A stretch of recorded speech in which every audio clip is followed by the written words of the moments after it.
అందరికీ నమస్కారం అండి. నేను భాను మేకల. ఆంధ్రప్రదేశ్ రాష్ట్రానికి ఏమైందో నాకు అర్థం అవ్వట్ల. ఒకవైపు కుల గొడవలు, మరొక వైపు మత గొడవలు ఎక్కువైపోతున్నాయి. రోజు రోజుకి ఎక్కడో చోట ఎక్కువైపోతున్నాయి. ఆ కైకలూరు నియోజకవర్గం దానగూడెంలో మాలలపై జరిగినటువంటి ఆ కాపులు దాడి, అది ఏదైతే ఆ ఘటన ఉందో అది మరవక ముందే కృష్ణా జిల్లా మచిలీపట్నంలో ఆర్ఎంపీ డాక్టర్ గిరిధర్, అతను వైసీపీ సానుభూతిపరుడు.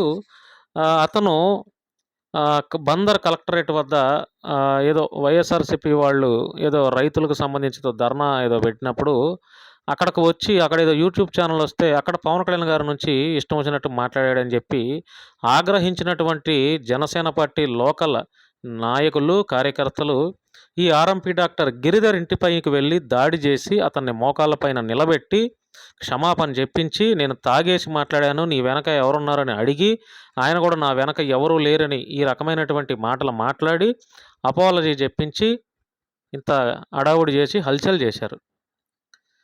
ఇప్పుడు జాగ్రత్తగా వినండి మిత్రులారా, జనసేన పార్టీ కార్యకర్తలారా, నేనేమంటానంటే జాగ్రత్తగా వినండి. ఒకవేళ నేను ఏదన్నా తప్పు మాట్లాడాననుకోండి, నన్ను పచ్చిబూతులు తిడుతూ అవసరమైతే కామెంట్లు పెట్టండి. ఇబ్బందేం లేదు. లేదంటే నా నంబర్ ఇస్తాను. నా నంబర్ కూడా ఫోన్ చేసి అడగొచ్చు. ఓకేనా? నేనేమంటానంటే పోలీస్ యాక్ట్ 1861 ప్రకారం, పోలీస్ యాక్ట్ 1861 సెక్షన్ 29 ప్రకారం, పోలీస్ యాక్ట్ 1861 సెక్షన్ 29 ప్రకారం పోలీసు వాళ్ళకే ఏ వ్యక్తిని కొట్టే హక్కు లేదు. ఏంటండి? పోలీస్ యాక్ట్ 1861 ప్రకారం సెక్షన్ 29 ప్రకారం పోలీసోళ్ళకే సామాన్యుల్ని, అదే మనల్ని కొట్టే రైట్ లేదు.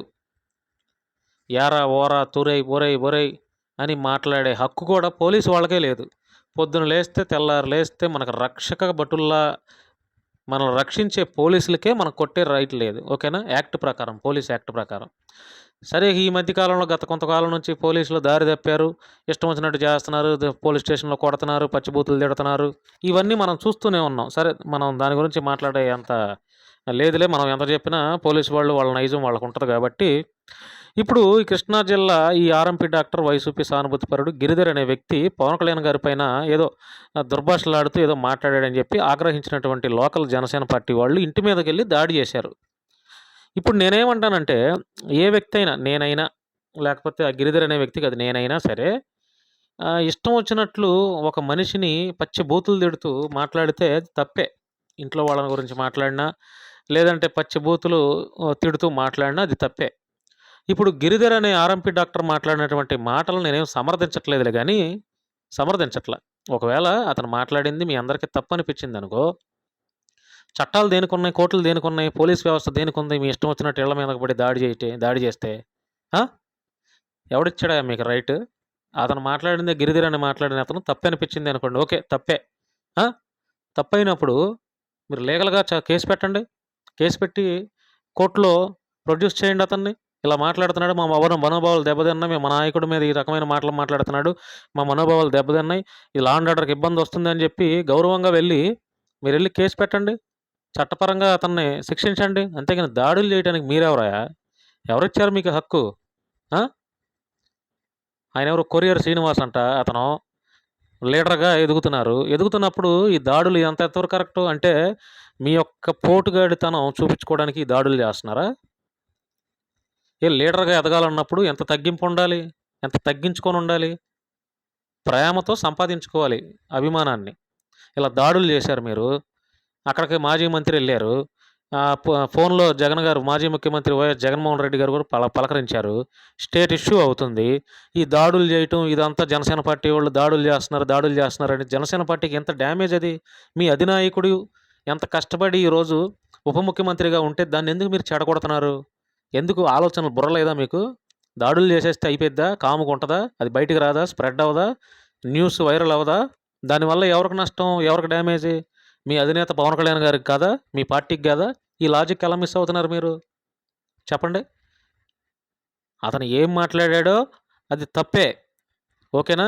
నేనైతే చూడల. ఏదో అమ్మాయిల గురించో, లేతే 30,000 మంది అమ్మాయిల గురించో, ఏదో సుగాలి ప్రీతి గురించి అరే ఒరే అని పవన్ కళ్యాణ్ గారు ఏదో మాట్లాడాడు. ఓకే. తప్పే. నేను సమర్థించట్లేదు గిరిధర్ అనే వ్యక్తి మాట్లాడిన మాటలు. అసలు కొట్టే రైట్ మీకెక్కడుంది? మనకి హక్కివ్వలేదు. అర్థమైందా? మనకు చట్టమే చెప్పలేదు కొట్టమని. ఏ వ్యక్తిని కూడా మన ఆధీనంలోకి తీసుకొని శిక్షించే హక్కు మనకివ్వలేదు. పోలీసు వారికే ఇవ్వలేదు. మీరెలా కొడతారు? మీకేం హక్కుందని కొడతారు? మోకాళ్ళ మీద నిలబెట్టి ఏంది ఇదంతా? ఈ ఈ రాక్షసానందం ఏంటయ్యా? ఏంటి కొట్టేశారు అయిపోయింది. వార్త బయటకొస్తుంది. బయటకొచ్చేసింది. స్ప్రెడ్ అవుతుంది. వైరల్ అవుతుంది. అన్ని మీడియా ఛానల్ వాళ్ళు మాట్లాడుతున్నారు. ఏంటిదంతా? ఏం సాధిస్తారు? ఇప్పుడు ఆ గిరిధర్ ఫ్యామిలీ వాళ్ళంతా పక్కన ఎవరో అడ్డుకున్న సతీష్ అనే దళితుడి కొట్టును గూడా ఇష్టం వచ్చినట్టు కొట్టేశారు. అయన్నీ కింద పడిపోయినాయి సామాన్లు. డ్రింక్ సీసాలు అదేదో పచారీ కొట్టు అనుకుంటా అతన్ని గూడా కొట్టారంట. ఏంటిదంతా ఈ దాడులు చేయటం? ఇప్పుడు ఈ దాడులు చేశారు. ఆ గిరిధర్ అనే వ్యక్తితో క్షమాపణ చెప్పించారు. ఏంటి దీనివల్ల మీకొచ్చిన లాభం ఏంటి? సునకానందమేగా? పైశాచికత్వమేగా? చెప్పండి. ఇప్పుడు అతని మనసులో అతని కుటుంబం ఇలా మా మీద కొట్టారు, మా రజకుల మీద కొట్టారు అని వాళ్ళందరూ రేపు రాబోయే ఎన్నికల్లో ఓడించటానికి అది మనసులో పడిపోయి వాళ్ళకి ఓడించటానికి ప్రయత్నాలు చేస్తారుగా చెప్పండి? చేస్తారా లేదా? ఇప్పటికే మీ ప్రభుత్వం మీద కాస్త ప్రజల్లో వ్యతిరేకత ఉందన్న సంగతి మీకు తెలుసు గదా! మరి ఎందుకు ఇలా? కుదిరితే ఆ నియోజకవర్గంలో వైఎస్ఆర్‌సీపీ జెండా ఎగరకుండా జనసేన పార్టీ బలం పుంజుకోవటానికి ప్రయత్నాలు చేయాలి. అవసరమైతే వైఎస్ఆర్‌సీపీ కార్యకర్తలని మీ పార్టీలో లాక్కోవటానికి ప్రేమతో, అభిమానంతో ఆ విధంగా కృషి చేయాలి. ఈ దాడులు ఎంతవరకు కరెక్టు? అతను మాట్లాడింది నేను సమర్థించట్లా. మరొకసారి చెప్తున్నా. ఎంతవరకు కరెక్ట్? ఏంది ఈ రౌడీయిజాలు ఏందండి? ఏంది? ఎప్పుడైనా ఉన్నాయా ఆంధ్రాలో? ఎందుకు ఈ రకంగా కూటమి ప్రభుత్వం అధికారంలోకి వచ్చినాక ఈ రకమైనటువంటి దాడులు ఎందుకు జరుగుతున్నాయి? ఏంది మీకు మిగతా వాళ్ళ ఒక కాపులే మాకు ఓట్లేత్తే సరిపోయిందనుకుంటున్నారా? ఈ రాష్ట్రంలో చెప్పండి. మిగతా రజకులు, ఎస్సీలు, మాలామాదిగల ఓట్లు, బీసీలు, మైనారిటీల ఓట్లు వీళ్ళందరి ఓట్లు వద్దా మీకు? ఒక కాపుల ఓట్లెత్తే సరిపోయిద్దా మీకు? అరే! సెన్స్ ఉండాలి గదా మీకు. మీ అధినేత పవన్ కళ్యాణ్‌కి డ్యామేజ్ జరుగుతుంది. చాలా బ్రహ్మాండమైన డ్యామేజ్ జరుగుతుంది. ఆలోచన జేయండి ఏదన్నా పని జేసేటప్పుడు. అవసరమైతే చట్టపరంగా అతనికి భయం పెట్టండి. అతనే గాదు ఎవరైనా అసభ్యకరమైనటువంటి మాటలు మాట్లాడితే చట్టపరంగా భయం పెట్టండి. కేసులు పెట్టండి. ఇది మానేసి దాడులు జేసి, ఆ దాడులు జేసిన వీడియోలు బయటకొచ్చి అల్లరిపాలయ్యి, అల్లరల్లరిగా జేసి జనసేన రౌడీలు ఈ రకంగా దాడులు జేస్తున్నారని మీకెంత డ్యామేజ్ జరుగుతుంది. ఇక అదేమంటే మేము వీడియోలు మాట్లాడుతుంటే మమ్మల్ని బెదిరిస్తారు ఫోన్లు జేసి. బెదిరిపోయేవాళ్ళం కాదులే గానీ అర్థమైందా? ఈ ఫోన్లు జేసేవాళ్ళెవరో వాళ్ళు కొంచెం జాగ్రత్తగా మాట్లాడండి మాకు ఫోన్లు జేసేవాళ్ళు అర్థమైందా? మేమేం నిన్న మొన్న మీడియాలోకి రాలా. 8 ఏళ్ల నుంచి కొట్టుకు సాస్తున్నాము. ఈ మీడియాలో అనేక కేసులు ఎదుర్కొన్నాము. జైలు జీవితాలు గడిపే ఇప్పుడు ఈ వీడియోలో మాట్లాడుతున్నాం. ఇది భయపడే మీరు ఫోన్లు చేసి బెదిరిస్తే భయపడతామని కాదు. అది కరెక్ట్ కాదు. అర్థమైందా? అయన్నీ కరెక్ట్ కాదండి. బెదిరింపులు, దాడులు. మీ పార్టీకి మీ అధినేత ఎన్ని 10 ఏళ్ళా? 15 ఏళ్ళు కష్టపడ్డాడా?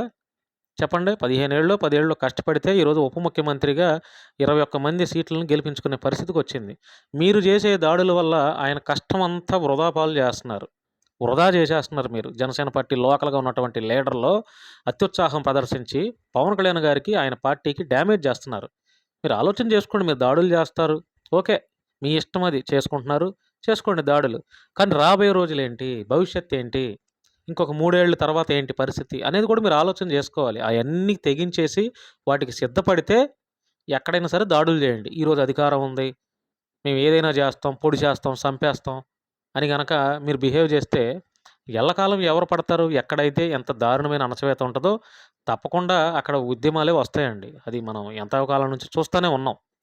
నేనేమంటానంటే పరిపాలన చేయండి. ప్రజలకు మంచి పరిపాలన ఇవ్వండి. మరలా వైఎస్ఆర్‌సీపీని రాకుండా మీరు ఎలా మీ పార్టీని పుంజుకోవాలో ఆ విధంగా ప్రయత్నాలు చేయండి. ఇలాంటోళ్ళు మాట్లాడుతూ ఉంటారు. మాట్లాడి పరిస్థితికి మించి, స్థాయికి మించి మాట్లాడిన వాళ్ళ మీద అవసరమైతే కేసులు పెట్టండి. చట్టపరమైనటువంటి చర్యలు తీసుకునేలా మీరు ప్రయత్నాలు చేయండి. ఈ దాడులు కరెక్ట్ కాదండి. మీరు చేస్తాను అంటే మీ ఇష్టం చేసుకోండి. కానీ పవన్ కళ్యాణ్ గారికి డ్యామేజ్ జరుగుతుంది. మీ చోటా మోటా లీడర్ల వల్ల. దీనివల్ల రాబోయే రోజుల్లో మీ పరిస్థితే గడ్డు పరిస్థితిలాగా అవుతుంది. అర్థమైందా? అక్కడ మాజీ మంత్రి పేర్ని నాని గారెళ్లారు. జగన్మోహన్ రెడ్డి గారు పరామర్శించారు. స్టేట్ వైడ్ వైరల్ అయిపోయిందని. అర్థమైందా? చూసుకోండి మీరు. నేను అక్కడ దాడి చేసిన వాళ్ళు కాపులందరిని అనట్లేదండి. ఏ కులాల్లో అయినా, ఏ మతాల్లో అయినా దొంగలుంటారు. ఆ దొంగలు చేసే ఒకళ్ళిద్దరు, ముగ్గురు, నలుగురు వల్ల మొత్తం కులాన్ని అంటగట్టకూడదు. కులాన్ని తిట్టకూడదు. అర్థమైందా? కాబట్టి ఒకళ్ళిద్దరు చేసిన దానికి మిగతా వాళ్ళని మొత్తం కులాన్ని నేను అనట్ల. అదొకటి ఆలోచన చేసుకోండి. మీ అభిప్రాయం తెలియజేయండి. ఓకేనా? థాంక్ యూ అండి.